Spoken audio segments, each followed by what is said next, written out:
Время новостей на канале Абаза, в студии Марина Будба. Здравствуйте. Сегодня в выпуске.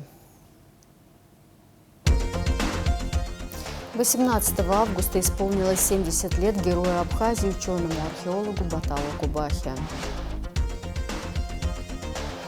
39 абхазских школьников отправились в Санкт-Петербург в рамках совместной программы Минобразования России и Минпросвещения Абхазии. Абхазия дебютирует в российской медиалиге. Футболисты Апсны готовятся к первому матчу, который состоится 30 августа против московского Чертанова.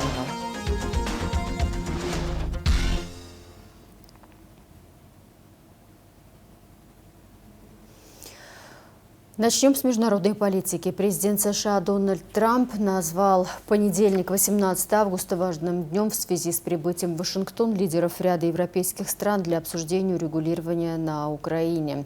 Как ожидается, Трамп встретится с президентом Украины Владимиром Зеленским. Кроме того, в Вашингтон собрались приехать канцлер ФРГ Фридрих Мерц, президент Франции Эммануэль Макрон, премьер-министр Великобритании Кир Стармер, президент Финляндии Александр Стуб, премьер Италии Джорджа Мелони, а также председатель Еврокомиссии Урсула фон дер Лайен и генсек НАТО Марк Рютте. Ранее Трамп заявил, что конфликт может завершиться очень быстро, если Зеленский откажется от требований возврата Крыма и вступления в НАТО. Из истории Отечественной войны народа Абхазии. 33 года назад, 18 августа 1992 года, грузинская сторона нарушила достигнутые накануне договоренности о демилитаризации. Сухума ввела войска в столицу Абхазии, установив полный контроль над городом. На оккупированной территории начались массовые случаи мародерства и грабежей. Абхазское ополчение заняло оборону на правом берегу реки Гумиста.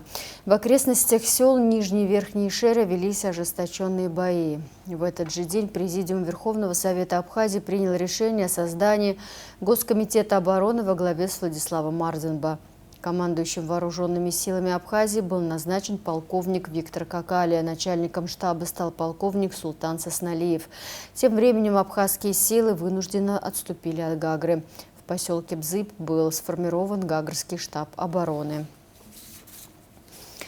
Герой Абхазии Батал Кубахи, ученый-археолог, общественный деятель, депутат 4-го созыва парламента, в прошлом заместитель министра культуры. 18 августа отмечает 70-летний юбилей. Уже 20 лет он не отмечает свой день рождения в привычном формате. Но каждый год его друзья и соратники, где бы он ни был, собираются вместе, чтобы вспомнить самые славные, самые сложные дни, прожитые вместе. В этом году компанию настигла и наша съемочная группа. Мариана Котова заставила вспомнить юбиляра и его друзей самые яркие эпизоды прошедших лет. Точное место не могу сказать, но знаю, что это в Скурче, вон там море, метрах 100. Я помню, что мы как-то добрались, откуда, я не знаю, но этого озера не было ничего. Тут были болота, какие-то безумные болота. И тогда вот Шалва Денисович Чинамов, с нами был, Вадим же, и Шалва Денисович сказал: тут, говорит, такие места для курорта. Но тогда тут разрабатывали карьер, и он высказывал свое сожаление, что вот нарушают экологию. Тогда я не мог понять, ну карьер, вот. Но мы тогда ничего не нашли, какие-то что-то похожее на строение нашли, но мы не были профессиональными водолазами. В 80-х годах в этом месте было болото. Но именно тут группа археологов, в которой состоял молодой историк Батал Кубахи, пыталась отыскать развалины древней Диоскурии. Тогда он впервые нырял с аквалангом. Это был период, когда грузинские археологи захватывали объекты культурного наследия, археологического, они копали. И мы со своим отрядом пытались перекрыть все вот эти пустующие места. Мы очень много копали, в том числе приезжали сюда. И вот Вадим Викторович говорит, ну так с аквалангом, в жизни не залазил, у нас сейчас не лопнули с Демуром вот эти перепонки. В те годы Батал Кубахи столкнулся на раскопках и с Владиславом Марденбо. По его словам, молодой ученый был не только талантливым, но и очень везучим. Ну, он везучий был, это меня раздражало. Он в Бамборе, мы познакомились с ним, я там копал, я встал в 6 утра, копаю. И он приехал, ну, Вадим говорит, можно твою палатку? Слава Черикбаеву, я такой с гор приехал, они уже слышали, что приедет Грозный Бадал, там шугался, чтобы порядок был, правозащитник такой. И мы пошли копать, а там микролиты, и вдруг он копает погребение с золотом, сердоликовый бусы. Я говорю, я 5 лет тут копаю, ничего такого. Впускное погребение было античного времени в неолитическом поселении. Я говорю, я 5 лет копаю, а ты пришел, первый жизнь нашел. Он на раскопе, он месяц на раскопках был. А Владислав Арзин был вообще вот последние 7 лет до войны, он был на раскопках. А последние 2 года перед войной он уже президиум, он говорит, смотрите, так хочется на раскопке, так хочется, говорит, вот так интересно, чем мы тут занимаемся. Я говорю, все урегулируется, это подождет. Я говорю, 1000 лет лежало, 2000 лет, подождет, я говорю, у нас дождется. На вопрос, почему преимущественно археологи встали в авангарде национально-освободительного движения в Абхазии, Батал Самсонович предполагает, что, вероятнее всего, это происходило потому, что именно археологи были ближе всего к истинной истории Абхазии, к пониманию прошлого, на котором и строилось будущее свободной страны. Вот к Мушне в Хуап паломничество было. Туда, сейчас все, Арды, Налупа, Даур, Зантарин, Адар, Чанба, тот же Слава Черикба, Лена Заводская, Надежда Венедиктова. Я-то с ним работал. Они приезжали в Хуап, а он с Ниной Поляковой там копал. Вообще предполагалось, что они приедут копать. Но, понимаете, вечером начинали говорить о будущем нашей страны, как мы будем жить. И до утра эти разговорчики шли. И муж не любил разговаривать до 5 утра. Но в 6 он вставал и шел на раскопки. Когда он спал, я не знаю. И тут я получил записку от его коллеги, подруги. Говорит, приезжай, спасай нас. Нам нужно вести раскопки. Я приезжаю, там лагерь, человек 20, рафинированной абхазской интеллигенции, композитор. Я говорю, вы что тут обнаглели? Давай сейчас же на раскоп. Я их потащил. И они говорят, вечер, слушай, так интересно копать. А мы думали, вот наша цель. И очень много идей, мыслей тогда возникло даже в Хуапе. И Мушни был тот, кто собирал вокруг себя этих людей. Но был период, когда очень многие абхазы стали приходить на раскопки. Ко мне, я с Хрушковой копался в Хумскую крепость, каждый день кто-то приходил, им рассказывали. И когда я ему говорил, октагональная церковь, 4 века, они говорят, это абхазы? Да, конечно. Тут были колонисты греческие, то все это и это как-то уровень самосознания, собственной идентичности, привязанности, собственности того, что человек вырос на территории, в которой очень много культурных, исторических пластов 2-3 тысячелетия. Специальный репортаж с юбиляром и другие телепрограммы из архива База ТВ с участием Батала Кубахи смотрите после выпуска новостей. Официальная хроника Союза абхазских добровольцев Кабардино-Балкарии наградил президента Абхазии Бадру Гунба медалью «Честь выше жизни». Награду вручил главе государства председатель Союза абхазских добровольцев Кабардино-Балкарии Сергей Яхагуев. В первую очередь хотим поблагодарить от Союза абхазских добровольцев вас за все, что вы для нас делаете, и делали, и делаете до сегодняшнего дня. И от всех моих братьев, близких добровольцев, они вам большой салам передали, и с днем рождения вас поздравили. И до сегодняшнего дня, что вы для нас делаете, мы это все понимаем и ценим, и хотим вам сказать табуб. Также Союзом добровольцев было решением наградить вас медалью «Честь выше жизни» Союза абхазских добровольцев за то, что вы делаете, и за то, что вы не забывайте нас, добровольцев, любой национальности, разницы нету, кто бы ни был, вы к нам относитесь так, как и всем добровольцам, и мы это понимаем. Также хотели вот этот медаль лично вам вручить. Этот медаль называется «Честь высшей жизни». Спасибо. Спасибо вам огромное. Для меня это честь получить награду от Союза абхазских добровольцев Кабардино-Балкарии. Для меня эта награда очень важна, накладывает на меня еще больше ответственности. Буквально недавно мы принимали наших братьев-добровольцев, которые пришли сюда по зову сердца. Мы чтим память тех, кто сложил свои головы, чтим ветеранов, которые сегодня в здравии. Я уверен в том, что поколениями наш народ будет помнить героизм и отвагу наших братьев из республик Северного Кавказа, юга России, те люди, которые в самый тяжелый, непростой период времени оказались плечом к плечу к абхазскому народу. Для меня очень важно, чтобы молодое поколение тех, кто проживает в Абхазии, помнило отвагу и героизм наших добровольцев, старшего поколения. В этом смысле очень важно сохранить эту память. Вот нам необходимо сохранить теплоту чувств между уже новыми поколениями. Для этого мы специально приглашаем каждый год молодых людей из республик Северного Кавказа в лагерь, организованный здесь, в Абхазии. Буквально на днях я буду встречаться с молодыми людьми, которые приехали отдохнуть в Абхазию из республик Северного Кавказа, которые знакомятся с культурой, самобытностью абхазского народа, при этом имея возможность отдохнуть, увидеть достопримечательности Абхазии. В этом смысле государственная политика и дальше будет нацелена на развитие взаимоотношений между людьми. Именно эти чувства в свое время привели вас, наших родных, близких братьев из республик Северного Кавказа, защитить маленький народ.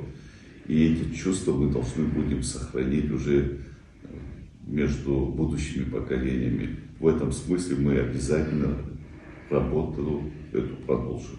Спасибо вам огромное. Для меня это честь.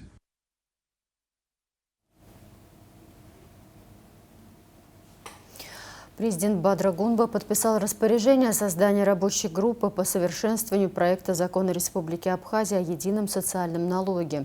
Рабочую группу возглавляет вице-президент Беслан Бегвава. До 3 ноября 2025 года она должна представить предложение по совершенствованию проекта закона о едином социальном налоге.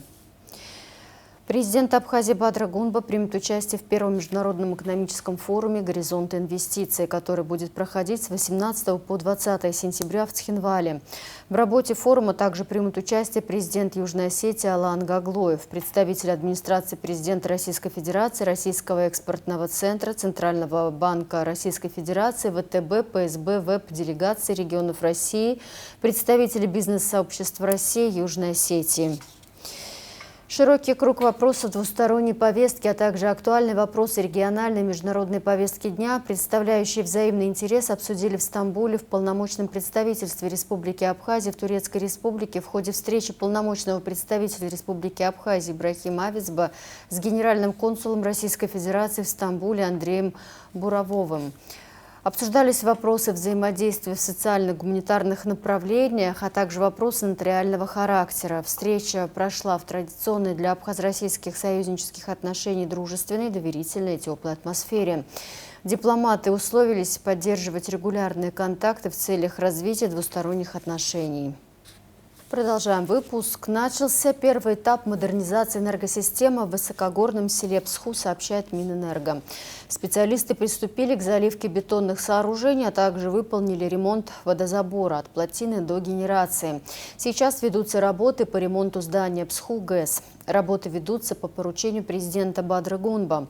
26 июля село Псху с рабочим визитом посетили министр энергетики Батал Мужба, глава УКС Демир Гамисони, гендиректор Черноморэнерго Тимур Жинджоли и другие специалисты. Они провели обследование объектов электроэнергетики и наметили дальнейший ход работы. Новости образования. По поручению главы государства Бадры Гунба каждому первокласснику к 1 сентября будет вручен подарок – портфель с комплектом тетради и ручек. Об этом сообщила заместитель министра просвещения Хибла Шамба. Дорогие наши девочки и мальчики, приближается очень волнительный день. День, когда вы сделаете свой первый шаг к знаниям. Желаем вам, чтобы учеба приносила вам радость, а школьные годы были наполнены знаниями и духовным ростом. К этому долгожданному и радостному дню по поручению главы государства каждый первоклассник получит подарок – портфель с набором тетради и ручки. Дорогие первоклассники, вы наша надежда и наше будущее. Будьте прилежными, учитесь хорошо. Успехов вам!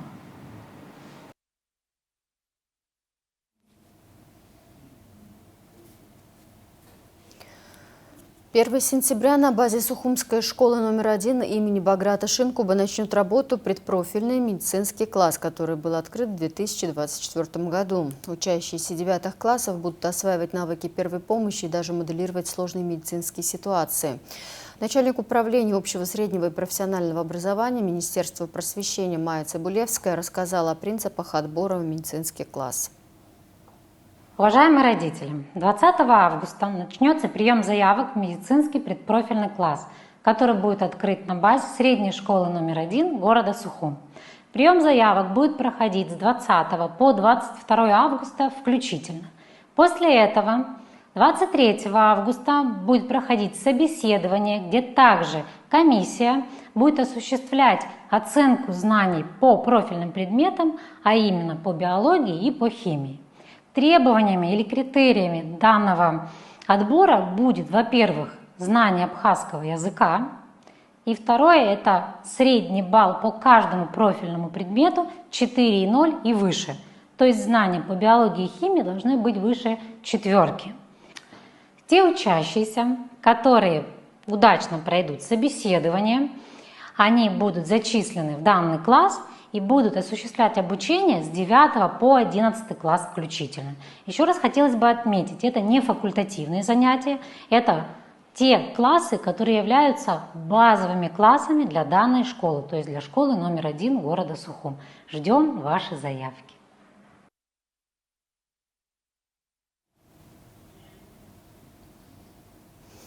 По поручению президента Бадра Гунба специалисты управления капитального строительства выехали в среднюю школу имени Цужба в селе Абгарху Кудаутского района. В ходе обследования ситуации было выявлено, что кровля серьезно обветшала и изношена, что ведет к постоянным протечкам. По причине сырости помещения школы пришли в негодность. На стенах повсеместно образовалась плесень. Как отметил начальник УКС Демир Комиссони, в кратчайшие сроки будет составлена проектно-сметная документация для начала работ по частичному ремонту кровли и классных помещений школы. 39 абхазских школьников отправились в Санкт-Петербург в рамках совместной программы Министерства образования России и Министерства просвещения Абхазии. С площади Свободы в столице ребят провожала и наша съемочная группа. Алиса Адлиба продолжит тему. Подростки из нашей республики в возрасте от 14 до 17 лет проведут в культурной столице России около 10 дней с 18 по 28 августа. Программа предполагает двухнедельное проживание в университете, чтобы ребята из Абхазии могли погрузиться в учебную жизнь. Данная программа является профориентационным проектом. Данная группа детей в количестве 39 учащихся будет отправлена в Санкт-Петербург до 28 числа, откуда они будут выезжать, и уже 30 августа наши учащиеся будут здесь. Данный проект является основной такой веткой, где наши дети в возрасте от 14 до 17 лет будут иметь возможность погрузиться в студенческую жизнь, увидеть, как проходит в целом жизнь студента. И, конечно, очень важно, что тем самым они будут чувствовать себя уже не совсем учениками, а теми людьми, которые смогут увидеть атмосферу и прочувствовать ее на себе. Школьники со всей Абхазии в предвкушении поездки. Как отмечают многие из юношей и девушек, это их первое путешествие за границу. Это моя такая первая поездка, что я еду в лагерь именно за границу, и я в восторге от предоставленной нам возможности, чтобы поехать в Питер. Я очень рада этому. И я хочу поблагодарить российскую сторону и, конечно же, Министерство образования Абхазии, то, что они предоставили нам такую возможность. Я уверена, что эти дни пройдут незабываемо. Я узнаю много чего нового, и также то, что я получу много новых знаний и познакомлюсь с очень интересными людьми. Родители также отмечают, что переживают за своих детей, но понимают, что это важный этап взросления, который надо пройти. Сами они с благодарностью относятся к поездке, как к возможности для молодежи узнать нечто новое и получить знания.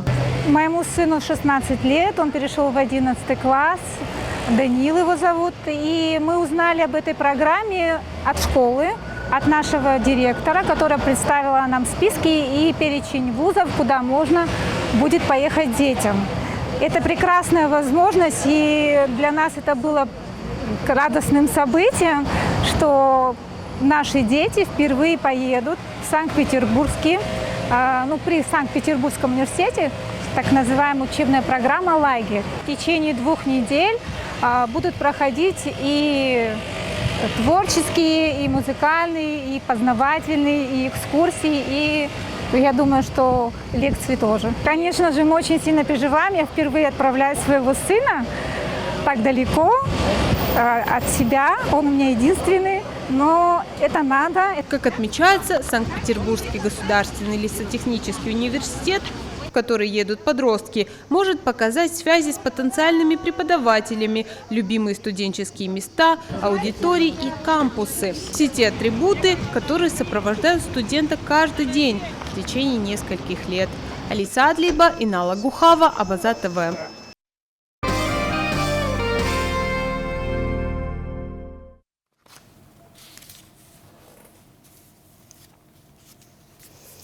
Торгово-промышленная палата Республики Абхазия и Торгово-промышленная палата Амаси Турецкой Республики заключили соглашение о сотрудничестве. Церемония подписания прошла в здании палаты Амаси во время встречи президента ТПП Абхазии Тамила Мирцхулава с председателем правления ТПП Амаси Муратом Кырлангычем. Тамила Мирцхулава провела презентацию Республики Абхазия, подробно ознакомив турецких коллег с экономическим и туристическим потенциалом страны.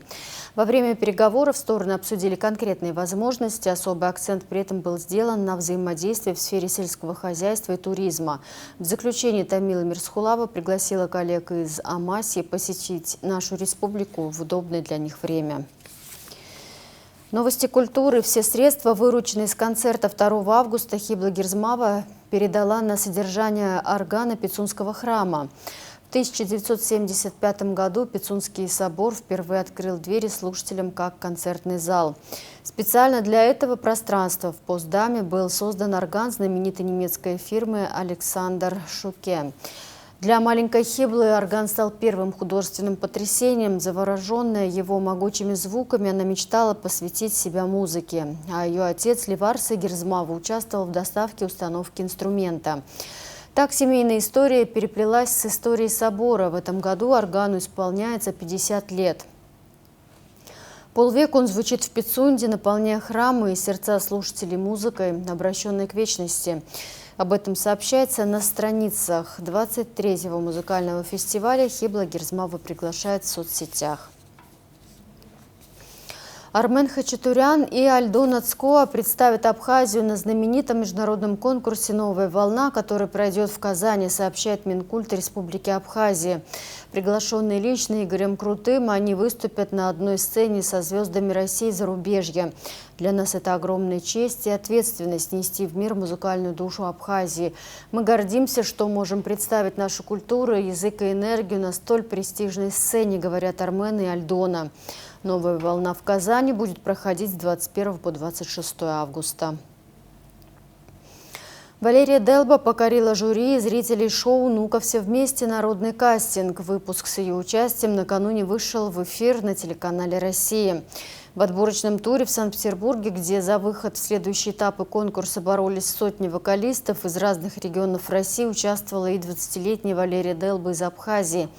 Волнение зашкаливало, но когда я вышла на сцену и увидела экспертов, полностью погрузилась в атмосферу выступления. Сам Сергей Лазарев сказал слова, которые я запомню надолго, поделилась певица.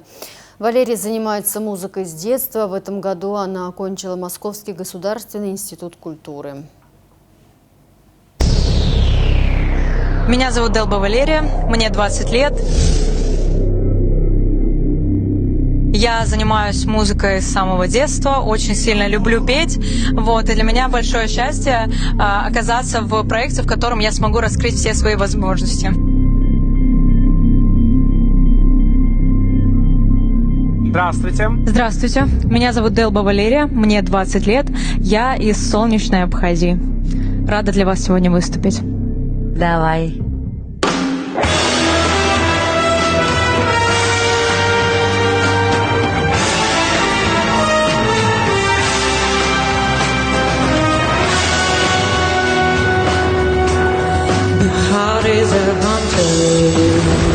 Ой, намудрила с самого начала. Что там?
Тембр очень интересный.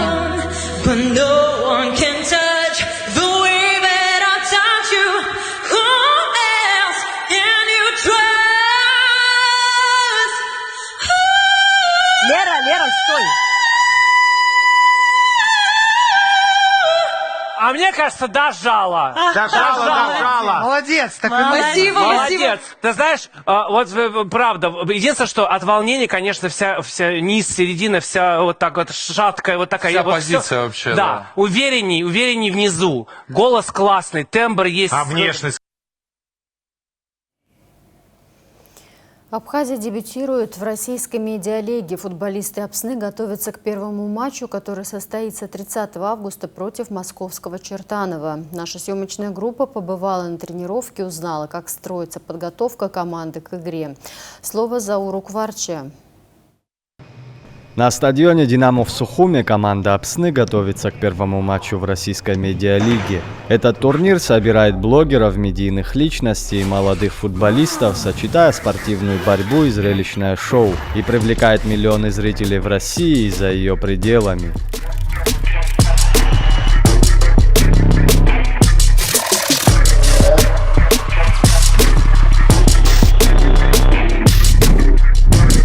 Медиалига – это такой социальный проект, не только футбольный. Это и возможность и для футболистов, и в то же время для нашей страны это такая возможность заявить о себе, рассказать об Абхазии, показать то, какие мы есть с хорошей стороны, потому что молодое поколение в России сегодня не все знают, не все понимают, что такое Абхазия, где она находится. А медиалига очень популярная лига, одна из самых популярных лиг России сегодня в спорте, не только в футболе. Это на самом деле любительская лига, она вообще полностью самостоятельная, но при этом имеет возможность, первая тройка победителей, первое, второе, третье место, имеют возможность попасть в Кубок России и уже играть с профессиональными командами. Команда Апсны полностью состоит из местных футболистов, игроков чемпионата Абхазии. Клубы пошли навстречу, чтобы спортсмены могли совмещать национальные турниры и участие в медиалиге. Сейчас команда полностью состоит благодаря пониманию и поддержке футбольных клубов чемпионата Абхазии, потому что все футболисты взяты из той или иной команды чемпионата Абхазии. Чемпионат Абхазии сегодня расписан полностью так, чтобы это не мешало чемпионату Абхазии, не мешало медиалиге, чтобы футболист мог принять участие и за свою команду, и за команду Апсны. Тренер команды Алексей Бондаренко отмечает, что подготовка идет в штатном режиме. Основная задача – повысить сыгранность и физическую готовность команды за короткий срок.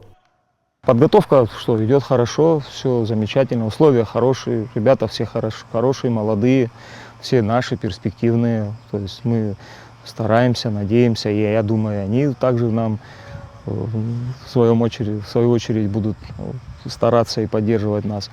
Ну, в первую очередь, конечно же, сейчас первый круг закончился у нас в чемпионате. Ребята с отдыха пришли.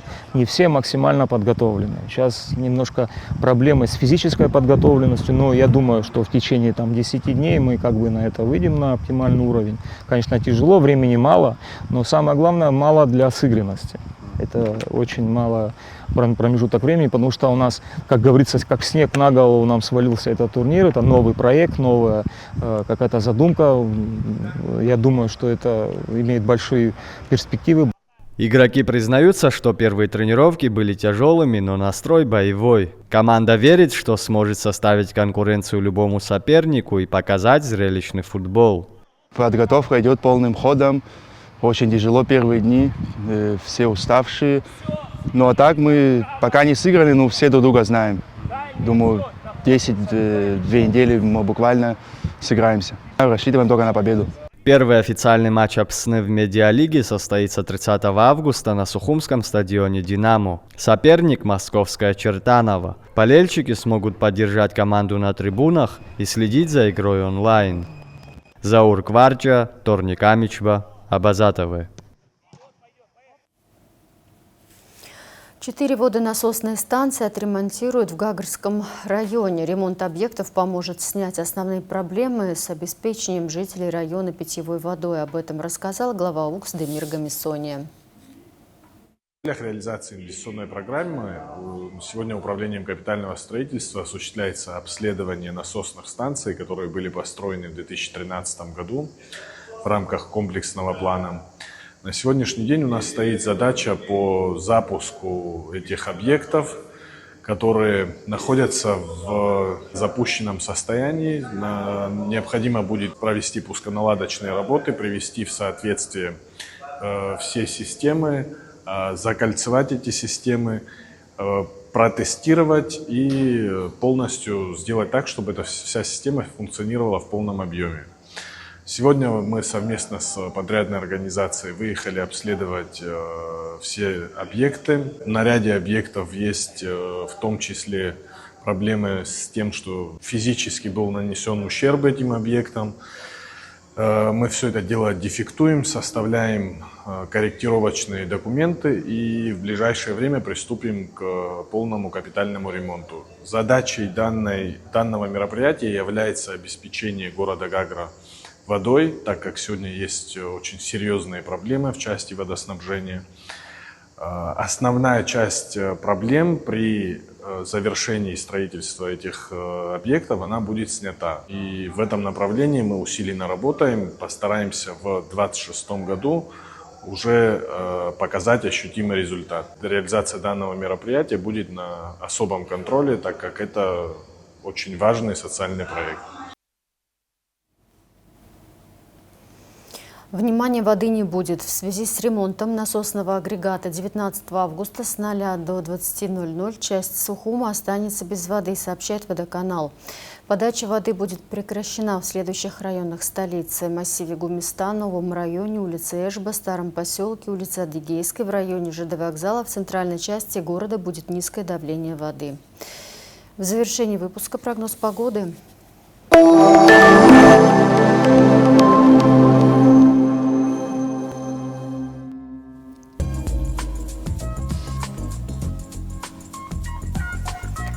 Во вторник, 19 августа, в Абхазии ожидается небольшая облачность, жаркая погода, без осадков. Атмосферное давление пониженное, ветер слабо умеренный, температура воздуха ночью 17-22, днем 26-31, температура морской воды плюс 27, волнение морской воды слабо умеренное, относительная влажность воздуха 60-80%.